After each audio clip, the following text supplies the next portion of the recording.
Hello, my name is Julia del Palacio, and I am the Director of Strategic Partnerships and Development at Kupferberg Center for the Arts at Queens College. It is my pleasure to welcome you to this virtual opening, artist talk, and Q&A for Our Planet, a group exhibition about the progression of time and importance of human impact on Earth, featuring works by CUNY faculty, staff, and students in celebration of the 50th anniversary of Earth Day. Tonight's event is part of Kupferberg Center's 2020-21 season, which is proudly brought to you by the New York Community Bank, our lead sponsor, with additional support from the New York City Department of Cultural Affairs, Resorts World Casino, and the Max and Selma Kupferberg Family Foundation. We thank our sponsors and supporters. We thank you for joining us, and we hope that you will enjoy tonight's program and all of the other performances, literary readings, curator talks, and educational initiatives that we have presented on our online platform since the summer of 2020. We look forward to seeing you in person at one of our events very soon. In the meantime, we're grateful that you're with us today from the comfort and safety of your homes. Remember to check out all of our virtual programs we have for you this spring and to subscribe to our YouTube channel and follow us on Facebook, Instagram, and Twitter. Without further ado, I'd like to introduce Queens College alum, multidisciplinary artist and curator, and Queens College Arts Center Gallery Coordinator, Michelle Shakhmarov, who will be sharing more about Our Planet and welcome our featured artists. Michelle, over to you. Thank you so much, Julia, and thank you so much, everybody, for joining us. The Art Center is a rotunda-style exhibition space that is located on the 6th floor of the library on the Queens College campus. It hosts around 4 to 6 free group shows a year that are open to the public and are free for everyone to enjoy. This show would normally have taken place at the Art Center last year, but due to COVID, it was rescheduled in a virtual manner. So the Our Planet Artist Discussion and the Our Planet show was curated in celebration of Earth Day, which is a universal movement of environmental protection on Earth, in the world. So I would like to introduce our first artist in the series, Faye. Hi everyone, I'm Faye. I'm a master's student from Queens College, majoring in art education. I'm a Chinese. I'm from China, moved here 10 years ago with my family. Great to have you here. Thank you. Faye, what themes or topics does your work revolve around? In this exhibition, I have a series of landscaping woodcut color reduction prints. It's based on waterfalls in New York State. Most of the waterfall prints are actually experience that I have from camping and hiking with my friends and family in the summer. But for example, one of this one just show earlier, it's called, I forgot the name of it.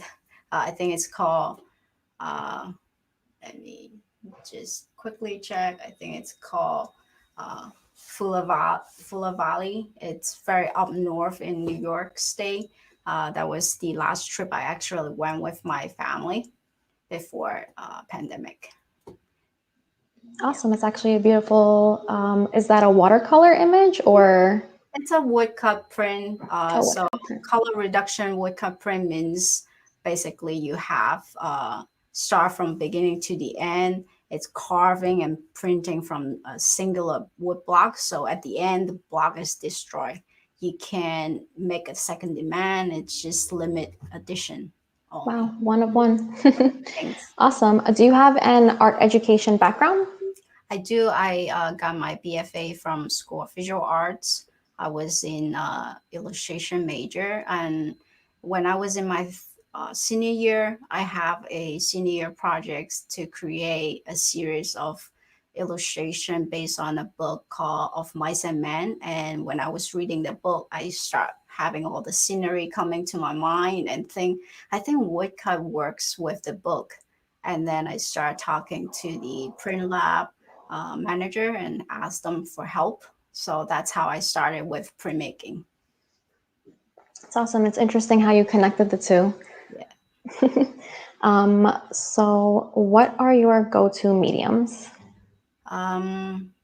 watercolor and color pencil, anything that I can put in my backpack when I'm camping and hiking. I think that's, yeah, easily. This is the last one. I think this one is called Artist Fall. It's by Catskill Upstate. So it's beautiful. It looks absolutely gorgeous. Definitely Thank have you. to go on like in person, go up to Catskill. So I definitely do. I recently started hiking actually a little bit before the pandemic and a little bit during the pandemic. So I'm definitely going to check it out. yeah. Thank you. Thank you so much, Faye. I'd like to introduce our next artist, Gina. Hi, Michelle. Hi. Hi. Gina. So my name is Gina, and I'm an adjunct professor at Queens College, and I am lucky enough to teach black and white and digital photography here at Queens College. I've also been really lucky because I've been able to have several exhibits at the school. And this is the funny thing about the exhibits. In Clapper Hall, I presented portraits about mental illness.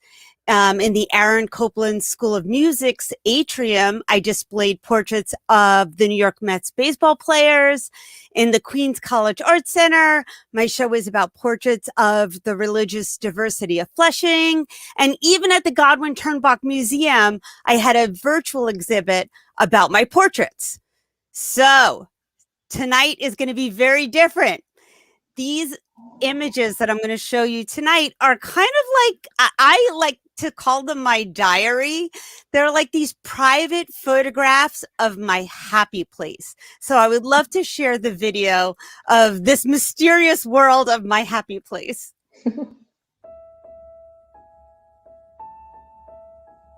To quote the song from the musical Rent, 525,600 minutes. How do you measure a year in a life? Moments, here then gone. Photography has been my method of preserving these instants in time. Many beautiful moments in nature are fleeting. They appear and then they are no longer. Bright light streams through a gap in the passing clouds. The sun travels across the sky, casting ever-changing shadows. In particular, I am visually fascinated by water. All life depends upon it, and yet it seems more than an essential element. It seems to stir with an energy and life force of its own. Watching it move and bubble and churn, as I view it from above, water embodies mystery. What is beneath that surface, that skin that separates the sea from the air? Contemplative photography is the act of seeing beauty in the commonplace, looking for the subtle language of pattern, texture, and light. Just the act of being unhurried and patient will enable your gaze to penetrate the surface qualities, revealing hidden layers of beauty and meaning. In water's surface, we find a reflection of our own selves. What is it that we reveal from behind our facade? What lies beneath our outer shell that we present for viewing? A contemplative photographer understands that one needs to be still, be present, be patient, and be persistent. Photographer Minor White said, "I'm waiting. I'm listening. I go to those places and get myself ready through meditation, through being quiet and willing to wait. I can begin to see the essence of the subject in front of me. The ocean will let me know when it is time to begin making photographs. It is not something that can be rushed or summoned on command. Often you may need to return before you are able to capture the spirit of the place. Or in the words of Alfred Stieglitz, before that moment of equilibrium. As poet and philosopher John O'Donohue suggested, the outer landscape becomes a metaphor for the unknown inner landscape. The essential task of every contemplative photographer is to seek out and resonate with these metaphors. Each viewer will discover different analogies, symbols, and similes that are personal to them. For me, the camera becomes a translator. Susan Sontag observed, when Dorothea Lange urges her colleagues to concentrate on the familiar, it is with the understanding that the familiar will thereby become mysterious. This continuous reflection on the images one makes is what nourishes and cultivates my love for the photographic medium. Every photograph is a building block in the conversation of self-understanding. Each new image is a small step in my own personal journey.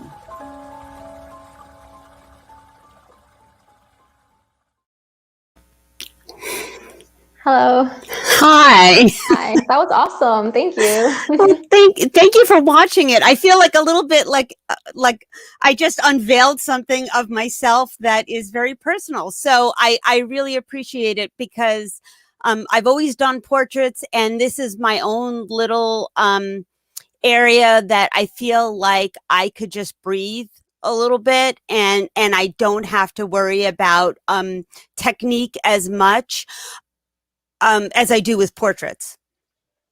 That's great. Thank you so much for sharing this side of yourself with us. So I would like to know, what is something you can't go without in your practice? Okay. All right. So this is the thing. It's not any piece of equipment. It's this. Okay. And I think that is common with every artist. Ansel Adams and Alfred Stieglitz both talked about visualization. So that means like you see something that you want to photograph, and you know that the camera and the mind are different. So you have to visualize how you could take what's in your mind and make it a reality. And you do that with like creative decisions in terms of like the tools that you choose and your angle, your point of view, your filters, all of those things come together. And then you're able to like bring together what's in your mind and what you're seeing into one unit. So that's really what my technique is. I agree, actually. I started at Queens College in the Arts with black and white photography, and I would struggle a lot in the beginning with capturing something differently from how I saw it. And then you have to develop the film later. So I can definitely relate to that. Good. Thank you so much for sharing everything with us. Thank you. Thank you very much. I'd like to now introduce our next artist, Georgie. Hi, thank you so much for having me. Thank you for being here. Hi, well, my name is Georgie Iphigenia Humphreys, and I'm actually an adjunct lecturer here at Queens College teaching environmental science laboratories, as well as researching marine microbiology at the Advanced Science Research Center, which is also part of CUNY. Before I kind of did a full 180 and switched into science, art was my original passion, and I went to LaGuardia Arts as an art major. But I have a little video to talk a little bit more about my art and science and how they intersect. When I create my artwork, I see it as a tool to get my thoughts off my chest. And since I've become a scientist, one of the primary topics that populates my mind most frequently is ecological concepts. Specifically, since I'm a microbiologist, and a lot of my time is just spent around efforts surrounding viewing and calculating populations in the microbial world, I feel like my mind kind of gets to live in these two different realities. One where everything is normal sized and it's scaled to us humans, and the other is the tiny microscopic world I get to view under the microscope. My research mostly deals with water systems, and in 1 milliliter of water, specifically environmental water, there's so much bacteria and phytoplankton and viruses that it just kind of becomes incomprehensible to look at a body of water and to not either feel insignificant or, in my case specifically, feel really stupid, as if nothing is black and white and nature is so complex that I'll never really get to scratch the surface of what's out there. And I think that's kind of my mindset when I go into making a piece, that nature is complex and strange, and to combine that with my love of realism and surrealism, I end up kind of attempting to blur the lines of reality and the oddities of nature. I think the remainder of it just ends up being a reflection of my appreciation for my favorite species and people who have contributed to ecological conservation.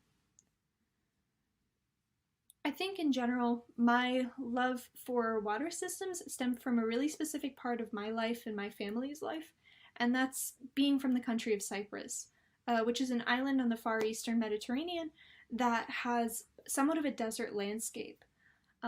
In general, it has pretty low water availability per capita, so there's a lot of experiences with prolonged drought that has led to freshwater importing, domestic water limitations, and taxes. And that's kind of all on top of historical political issues and occupation and instability.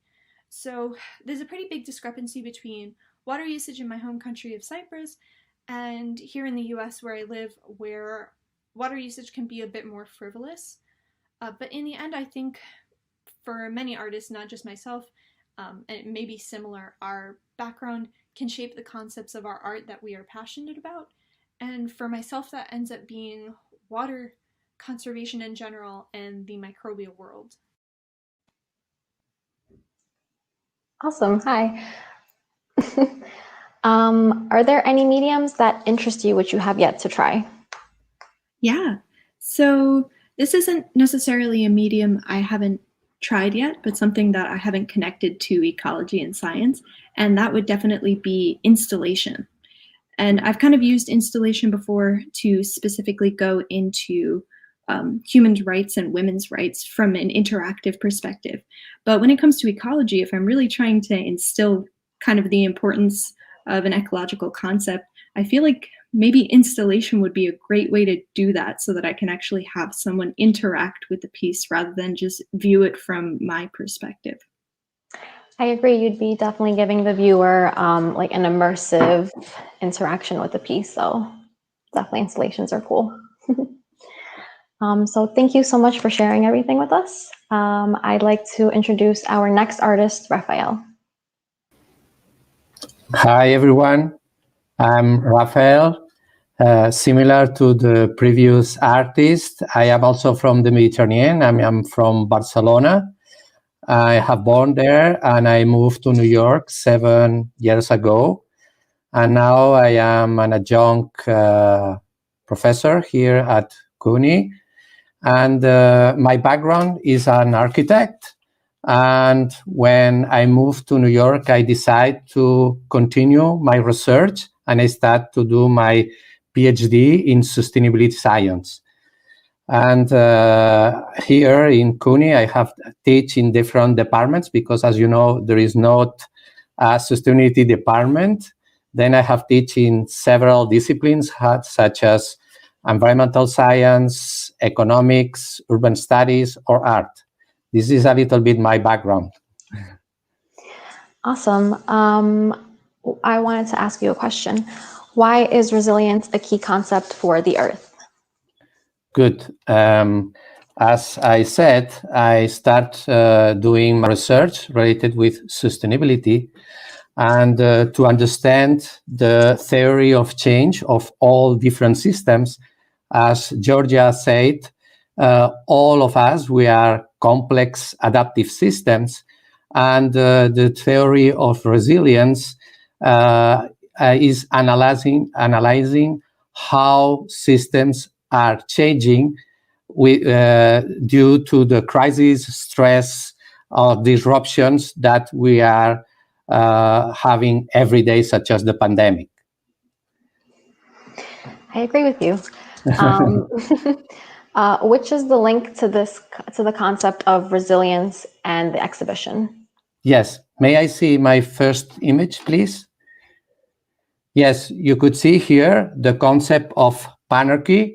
As you could see, panarchy is similar than pandemic, and that means that pandemic means that affect all of us, and panarchy is try to understand, it's a heuristic to try to understand how all our changes, the changes in different scales of time and space, are affecting our lives and how they are transforming all different systems.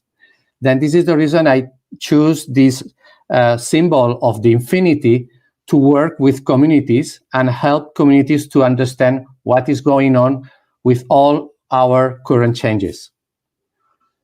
Is this a social practice initiative? Yes, my goal is to link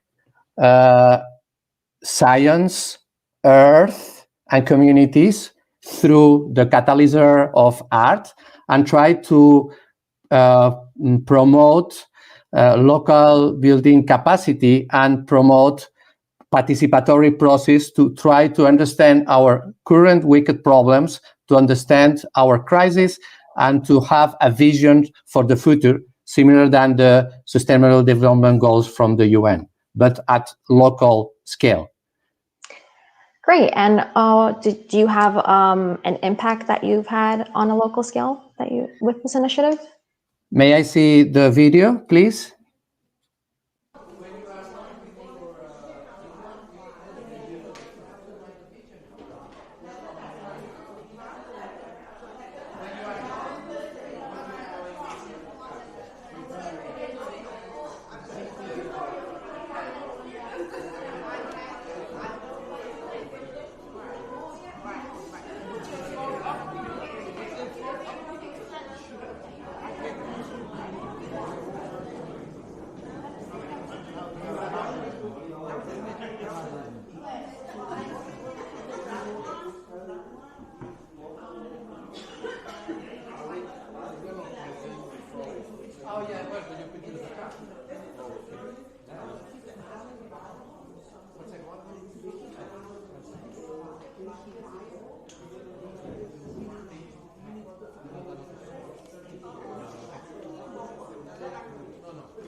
Is the unique space in New York that we don't have real estate development, and we would like to keep as a wild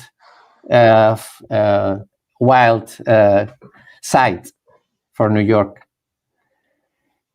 It's interesting to see how many people you were able to have connect to the symbol that you created.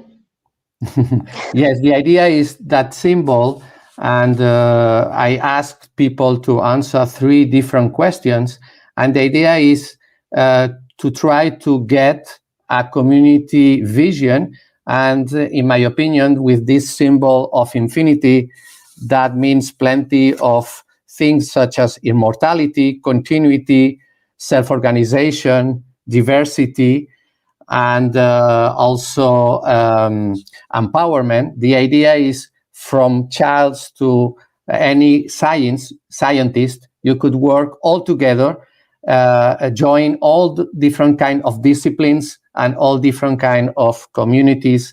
And here, thank you so much.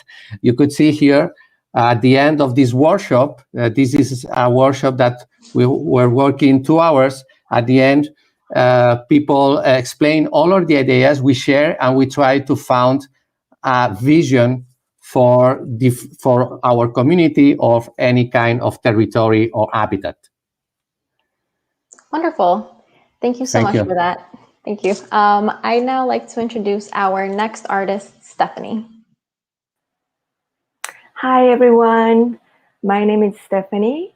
It's so nice to meet you all virtually. I do a little bit of everything, including painting, graphic design, teaching, and curating. As a founding director at the nonprofit art organization called the Garage Art Center, which is located in Bayside, Queens, I curate and design to present quality visual arts to the Queens community. As a teaching artist, I teach Korean folk art to the public through my website, koreanfolkart.org, and also at the Flushing Town Hall. Here at the Queens College, I work part-time at the beautiful museum called the Godwin Turnbuck Museum, doing graphic design works to promote exhibitions and ongoing programs. and also assisting our two co-directors, Maria and Luis, on operational related works. It's an honor and pleasure to participate in this exhibition at Queens College Art Center. Thank you. I hope you enjoy the short video which will play now. Hello, my name is Stephanie Lee. I live and work in Queens, New York. My work is inspired by Korean folk art called minhwa. Minhwa is a colorful painting that was popular during the Joseon Dynasty of Korea. It was an everyday art, widely enjoyed and painted by common people. I've always been fond of the bright colors and positive energy of minhwa and impressed by the fact that these paintings were created and shared throughout many worlds. Despite the hardships they were facing, the people of Korea kept a positive attitude and continued seeking hope and happiness through art. The objects depicted in minhwa symbolize wishes for well-being, such as good luck, health, wealth, and love. I also believe the essence of life is seeking one's happiness and being the benefit of all mankind at the same time. I reinterpret minhwa by putting modern objects in traditional settings. I cover all genres of minhwa, such as the tiger and magpie, flowers and birds, and books and things. In the Cabinet of Desire series, I place luxurious modern goods in traditional bookshelf settings to symbolize how the human desire for well-being transcends time and era. In this painting, Beautiful Lady Smile, I recreated munjado, one of the genres in minhwa that depicts Confucian virtues in the form of letters. I used both Korean and English characters with contemporary elements to address the issue of female gender identity and equality. Diamonds represents pure goodness and symbolize the positive human spirit that overcame life's hardships and obstacles in my work. They are the result of carbon atoms being placed under extreme pressure and heat. Instead of being destroyed, the carbon became something beautiful and strong that reflects light on others. For this exhibition, I submitted 2 tiger paintings. When I think of our planet, I thought about endangered species on Earth, especially tigers.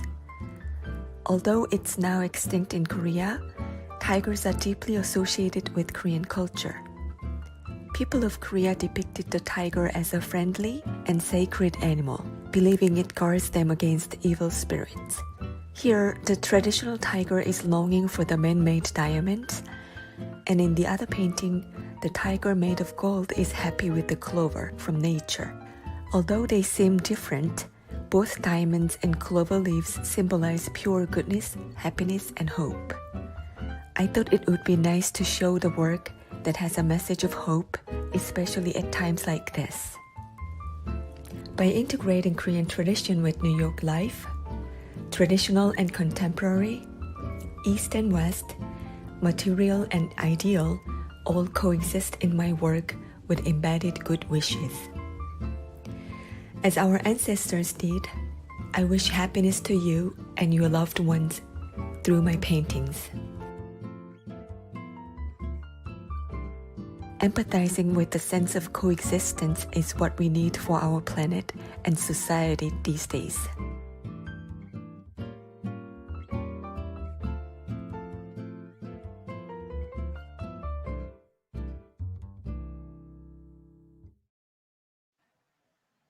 Awesome. Thank you so much. Thank you. Thanks. I would like to know, what are your favorite elements to incorporate into your artwork? As you can see, I put all kinds of modern luxurious items in my work. Korean folk paintings were painted as a gift to others or to decorate their own home. But either way, the objects in the paintings are meant to carry good wishes to the owner. For example, to wish success and accumulation of knowledge, they painted precious items such as books and luxurious ceramics, even though they don't have it or they can't have it in real life. So back in those days, papers were expensive, So the book was also considered as a luxurious item. And I always think it would be ideal if one's desire to be at their best somewhat meets with the community's need. So it can also benefit others. It'll be nice. So for me, it was fascinating to find that these paintings are sharing good wishes to others through the form of art. And it was not because folk artists lived decent lives. They were actually had hard times going through multiple wars. So besides other attractive elements, I value that positive spirit most from the Korean folk art. So in the same sense, I put what I think the best objects in modern days, such as luxurious jewelry, bags, and ceramics in my painting, and especially like to put diamonds because it's not only considered to be most valuable jewelry, but also it's the result of enduring the heat and pressure and became a stronger, much better stone. So it represents strength, good fortune, pure wish to well-being to others. Awesome. I actually had no idea that there were so many different elements that came to Korean folk art. Great. Thank you so much for sharing that with us. Thank you. And I'd like to thank all of the artists. Now I'd like to welcome everyone back into the broadcast for our group discussion.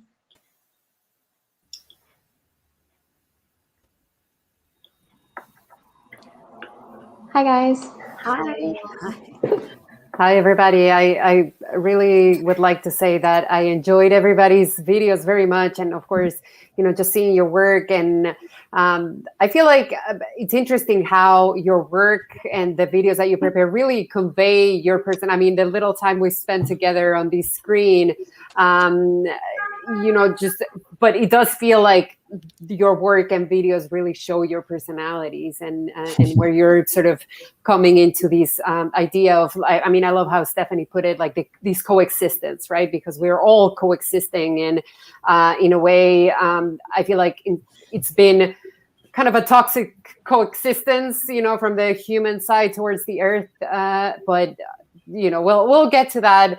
I just wanted to say that for the audience members who are watching now and who don't know this, the Queens College Arts Center is part of Kupferberg Center for the Arts, which is one of the cultural, multidisciplinary cultural complex, the largest in Queens, and we serve over 300,000 people a year through our several different programs. Of course, COVID times, have made that a little different, but I'm just grateful that you're all here. I'm grateful to these incredible artists who are joining us in this virtual exhibition because, like we were saying backstage, the show must go on. But the Queens College Arts Center, it's really a very important part of Queens College and the Queens College community. And so I think that Michelle and I wanted to just chat a little bit, mostly about, of course, your work in general, but a lot about your work at Queens College and how that has sort of influenced the way you create your art and the way you, broach topics of science and of course the earth and just this toxicity that we were just talking about. And so I would love to ask Georgie the question of how your time at Queens College has molded you as an artist, and if you can remind us how long you've been at Queens College and also what do you teach and how it's molded you as an artist. Sure. I'm sorry, my dog is being a bit of a saboteur right now. But I've been at Queens College since 2019. I entered as a master's student, and I'm going to stay into the fall teaching and as a CUNY student in general, going into my PhD. But I think Queens College has technically been my community growing up as well. I grew up in Queens, and it's kind of shaped my worldview on everything from urbanism and environmentalism to just how I go about my life. So Queens College itself, and especially the students, have kind of made me, I'm not sure what the word would be. I feel like I know so much more about other people now. that I get to experience so much within my own community that I didn't before. And I think that only reflects in my artwork as just kind of grateful that I get to have this worldview with other people that exist within close proximity to me. For sure. And I love this particular exhibition because it involves folks like yourselves who aren't necessarily, but like who we from the Kupferberg Center side aren't necessarily always in touch with because you're in other departments. And so we're always trying to create these collaborations. And this is a perfect example of one of those. So thank you for sharing. Thank you.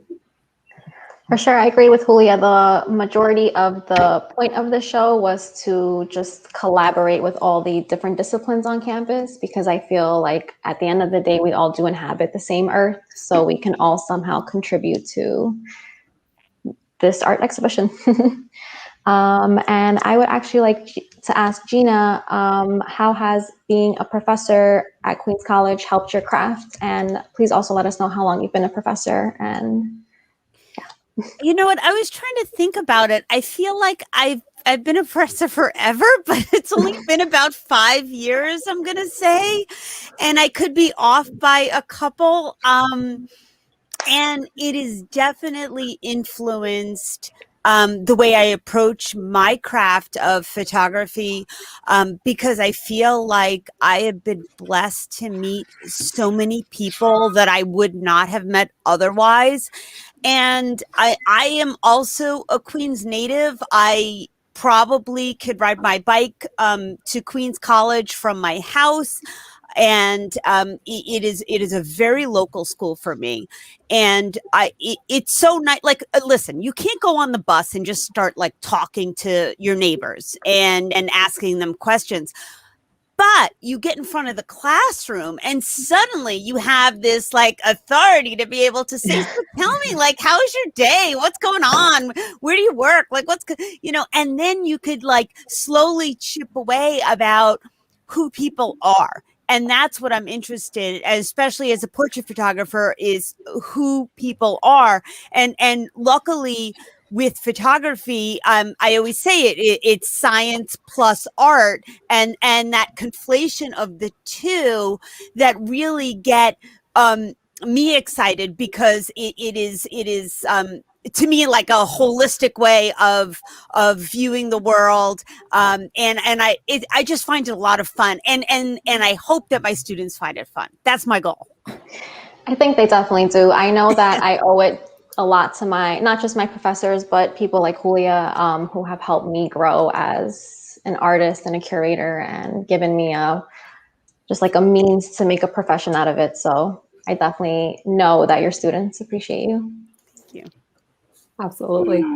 And I think that I had a question, or I have a question for Faye in terms of the actual campus. And, of course, all of us on the screen have been to the Queens College campus, but anyone watching right now who hasn't, whenever it's possible, when the health guidelines allow us to, you should come to the campus, because it's really an amazing place. It's a sprawling 80-acre campus, one of the largest in the CUNY system, and it's just so beautiful. Especially now in the spring, I'm missing all the flower trees that we usually get in the spring. But I was wondering, Faye, do you get inspiration from the campus for your work if you're walking around, the stuff that you see? Definitely. I think Queens College, it's just, the campus itself is so huge, and there's a lot of nature. So especially in summer and like early fall season, I can see a lot of students are sitting in the lawn, chatting with one another. That's the moment I miss a lot. And what I do with mostly of my artworks are connected with nature, animals, and people in general. So I find that connection in the community is very engaging, and that's what I miss. Right now, it's a little crying in front of the virtual world that we're in. So yeah. Yeah, I think we're all missing the human, the actual physical human, and nature connection. I feel like a lot of us have been just locked in for too long. We'll get there soon. Definitely, we'll all eventually make our way back to school. Yes. And this question that I have is for Raphael, and it's stemming on your educational background. I wanted to know if it had any sort of influence or impact on your creativity. Could you repeat the question, please? How does your educational background aid with your creativity? Good. Thank you. As you know, I am an architect and designer, and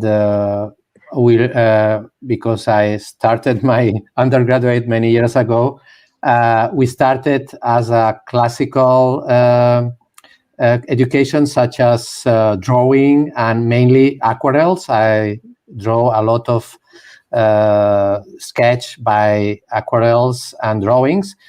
But also, as you know, when you are an architect, you have to integrate in your projects a lot of different parameters, such as the community, the technical issues, and also the environmental issues. I started to be interested in sustainability because I would like to do my buildings sustainable. But at the end, I have seen that it was more important to work with communities and try to get projects to improve the quality of life socially or environmentally, and trying to integrate diversity in the projects. And this is the reason why I'm using this infinity chart to create this workshop and to do collaborative process. Thank you so much for that. I definitely see how you're able to integrate your education into your artwork and into your social practice movement. Thank you. And also, I would like to add something related with the previous question. When I arrived to Queen's College, I only, because I teach in different departments, and the departments organize like conference, etc. But the department that I made more contact is the art department, because they organize opening, such as the today openings. Then I attend practically all the Master of Social Practice opening, and I have the opportunity to know excellent students. And after I work in different projects due to this new network from the art department, then I'm very glad to have this opportunity and also today. Thank you so much. Thank you so much for being here. Yeah, no, and I mean, I love that you bring up these collaborations that we create among departments, and again, sometimes we stay within like our own sort of, a little bit of our discipline, in terms of the arts or the sciences, but it's great to know that there is actual connection, and that of course, people are not just interested in science or just interested in art, and it's great to have these like multidisciplinary approaches to what we do on campus every day. And so in terms of collaborations, of course, I wanted to ask you, Stephanie, we've met a couple of years ago through the Godwin Turnback Museum, and since then we've had the chance to work together a lot, but I think this is the first time that I really see a lot of your work, sort of firsthand. I mean, on the screen, I hope I get to see it. I saw your work, of course, at the Art Center and the exhibition that you curated. But I was wondering, you could tell us about like how, just your own culture. Of course, you talked a lot about it in the video, but what does culture mean to you in terms of the work that you do, like more broadly, and how does it influence your artistry? As you can see, my works are deeply rooted in Korean culture. That's because I spent childhood in South Korea for almost 20 years. Now I spent about the same amount of time in the US. But to be honest, I still comfortable speaking Korean and I eat Korean food every day.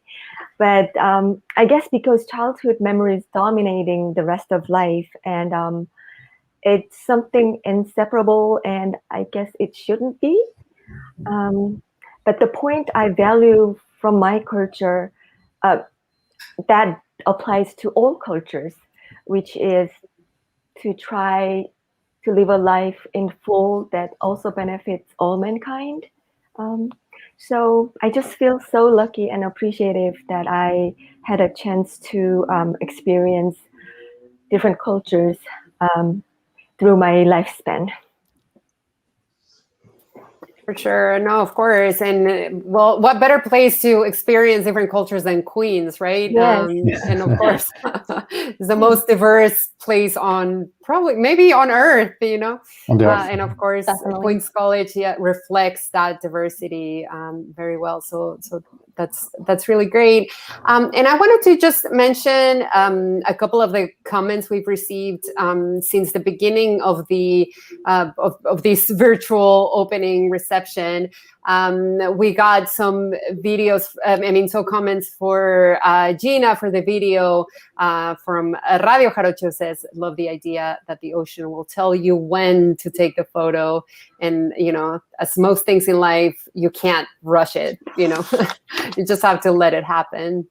Then we have for Stephanie, the juxtaposition of modern and traditional is really stimulating, lovely. And generally, we've gotten a lot of comments, you know, from Ho Yi Leung, for example, wonderful and fantastic work in general. And then we have, I don't know if this is the username, video review, or that's what it says here. It says this virtual exhibition has been such a wonderful experience. Really appreciate the artwork and the chance to meet and hear from the artist. So thank you all for sharing. And we just got another comment from our very own Alexandra DeLuise. Of course, Alexandra was very involved in the founding of the Art Center and the curation of the Art Center. So we're very thankful for her work. She's saying, thank you for continuing to do your artwork, even in these challenging times. And to Michelle and Julia for curating these exhibits, virtual and in person. So thank you so much, Alexandra. Thank you, Alexandra. Thank you. So to our audience members out there who are watching, feel free to, just post comments on Facebook, on YouTube, and to, just ask questions to the artists and just, participate in the conversation. Let me see. All right. So I guess, just while we get a few more comments and questions, I just wanted to open the sort of the floor, the screen to everybody, to all the artists to, just have a conversation. Like if you can tell us, you've already talked a lot about how nature influences your work and how, the world around you influences your work. But if there's anything else that you want to mention that you feel like, or also comment on the other artists' works or anything that you want to share with us in addition to what you already have talked about. Can I just say, I just think it's wonderful that we're all talking about nature and the planet Earth, and we're talking from New York City. We're in Queens, and people would not expect this area to be like the hub of where we're making all of this art about our planet. And I think that it's wonderful that even though we are surrounded by a very urban setting, that our mind is drawn to what nature has to offer. Exactly. And also, I would like to add that I'm very glad that, for example, the Kunfabert Art Center is working with local communities from different kind of cultures. And also we have an amazing Queens Museum that currently the goal, they are launching several initiatives such as the Uncertainty Year, that the goal is to work with local artists from Queens and also with local communities and try to have links between art and communities and all these different cultures that are here in Queens, so more than 120 different communities. Then it's an amazing place to provoke plenty of ideas and innovation, art innovation.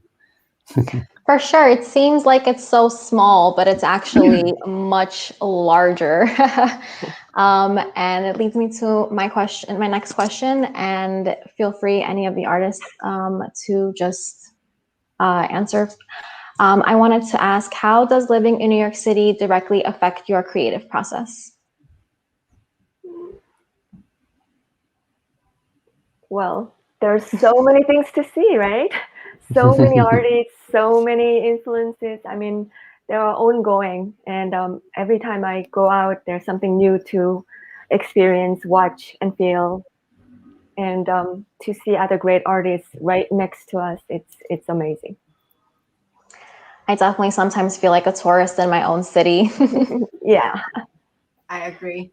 I think living in Queens, specifically, whenever you go out of your house, it's kind of like you're traveling around the world, because you can see faces all around, from all around the world, and they do speak different language, and they serve different kind of cuisines. So I get to pick up different foods here and there. So that's really great.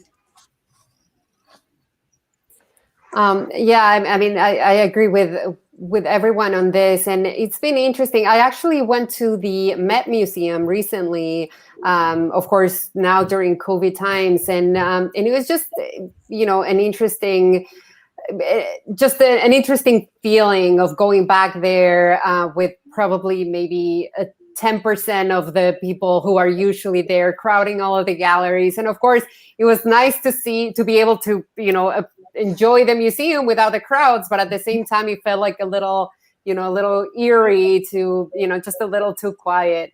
But we can be tourists in our own city now, just doing it safely, wearing a mask and all of that. And maybe this is the time to be a tourist in our own town. That's true. But speaking of COVID, which is of course the elephant in the room, I just wanted to ask the group how the pandemic has affected yourself and whatever you want to share, and of course your artwork, and of course we're in a virtual exhibition now, so that's an obvious one. But if there's anything else in terms of the actual creative output that you want to share. Well, as I'll just say, as a portrait photographer, it's very difficult to be photographing people, to have that proximity. So this project, especially of doing this contemplative photography, has really brought me more inside and reflective of my own self, which I think has been a blessing. The little tiny blessing in everything that we've been going through is that opportunity to look within. Agree. Yeah. I also miss a lot, because when I work on my woodcut prints, I need to go into a print shop because I don't have a press at home. And going into the print shop, I have the chances actually interact with people and interact with other artists, but that is something really affected that I'm not able to do it at home. So that's that. Also, I would like to add that the pandemic was very hurts a lot our cities, but also, in my opinion, it's a window of opportunity. It's a change in our society and our life, and probably it's the moment that we are trying to focus how to improve our Earth and try to. And now, at the beginning, my activity was totally canceled. But now, I would like to say that I was granted with an award from Russell Sage Foundation to try to analyze how the pandemic has affected the CUNY community, and I will do workshops and using the resilient thinking workshops to understand how pandemic has affected our lives. Wow. Great. Thank you. Congratulations. Yeah. Thank you. Be looking forward to hearing some of those results. Yeah. Yeah, the pandemic has definitely affected a lot of people and created a lot of change. I know that it's definitely how Faye said, relocate a lot of people. They didn't really have access to use their artist studios. I personally had to relocate to another office space.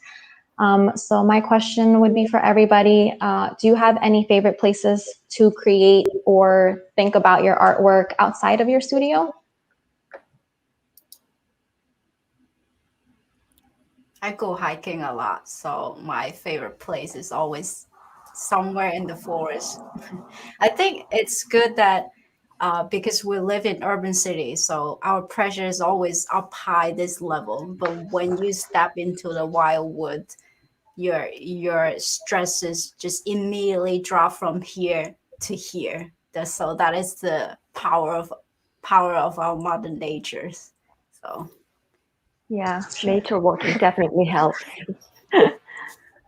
I'm also agree. I think that Queens has plenty of green spaces, such as Corona Meadows. But my favorite place, it's a little bit strange, but we have, as you know, on the hills at the end of the moraine, the glacier moraine, we have plenty of cemeteries, and they are amazing places to walk and see sculptures and nature. I try to go every day to do a walk, half an hour, and it helps me to change my mind and try to be more creative.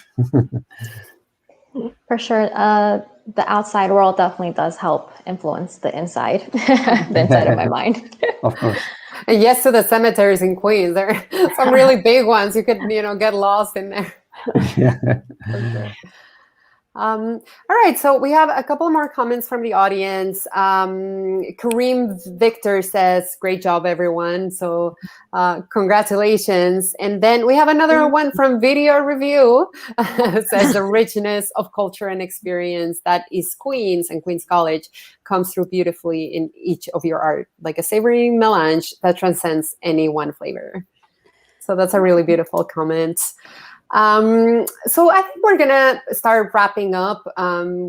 This was a really wonderful conversation, and I don't know, Michelle, do you want to maybe talk a little bit about how people can access the exhibition? We can share a link. Sure. The exhibition is going to be up for the rest of the semester. I believe it ends on May 21st, and it can be accessed via the Art Center page on the Kupferberg Center for the Arts website.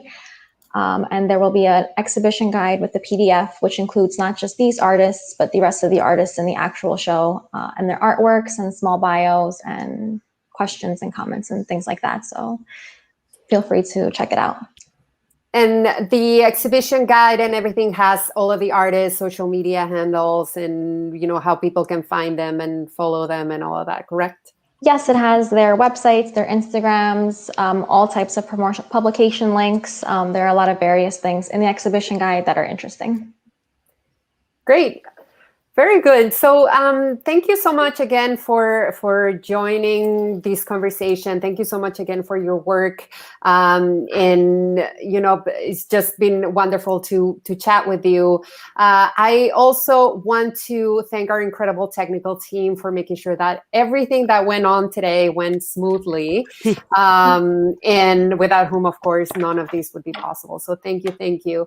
And thank you, our audiences, for joining us today. Please make sure to check our website, www.kupferbergcenter.org, and to follow us on social media. We are on Facebook, we're on Instagram, we're on Twitter, and you can subscribe to our YouTube channel so that you get alerts about any new events that are coming up. Of course, we have some good events coming up. Next up is the Cinco de Mayo celebration with Mexico Beyond Mariachi. So that's going to be exciting. That's on May 3rd. And then we have the Queens College Department of Drama, Theater, and Dance Choreography Showcase. And after that, our Music Maker series, which features alums from the Aaron Copland School of Music. So please visit our website to check out when those events are happening. And you can see them all through our social media channels. So thank you again, and stay safe, and we'll see you next time. Thank you. Thank you so much Good night, everyone. to the Good night. organizer.